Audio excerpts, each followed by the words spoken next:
तर राजेश एक्सपोर्ट्स म्हणजे काय? स्टोरी फार इंटरेस्टिंग आहे.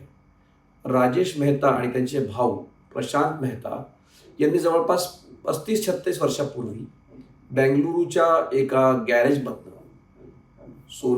सोनाचे दागिने बनवण्याची सुरुवात केली. आणि त्यांनी काहीतरी त्या गॅरेजमध्ये 10-12 कारिगर ठेवले होते. हे दागिने ते बनवायचे आणि एक्सपोर्ट करायचे, म्हणजे परदेशात ते विकायचे.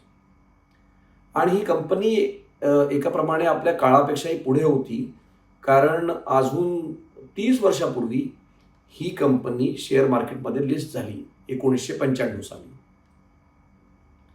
तर राजेश मेहताचं विजन फार मोठं होतं.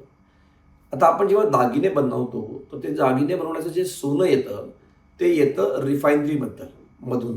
म्हणजे ते सोनं जे असतं त्याला एक, जसं ते माईन्समधनं येतं, ते रिफायनरीमध्ये येतं आणि रिफायनरीमध्ये ते होऊन तिथे त्याची म्हणा ब्रिक्स म्हणा किंवा दागिन्यासाठी जे सोनं रिफाईन होतं, ती कंपनीसुद्धा 2015 साली राजेश मेहता यांनी खरेदी केली.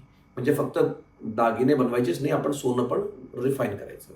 आणि ही कंपनी होती वॉलकॅम्बी.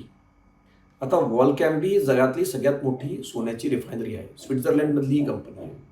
आणि याची कॅपॅसिटी जर आपण बघायला गेलो तर जवळपास 1,500 ते 2,000 टन सोनं हे दरवर्षी रिफाईन करते.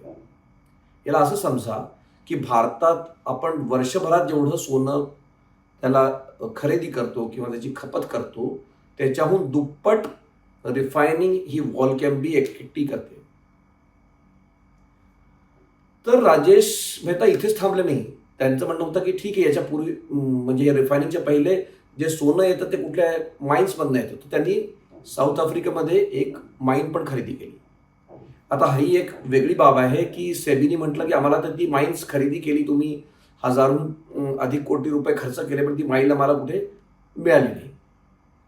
पण ही जी एकूण कॉन्ट्रोवर्सी आहे, याचा सेंटर पॉईंट जो आहे तो आहे वॉलकॅम्बी.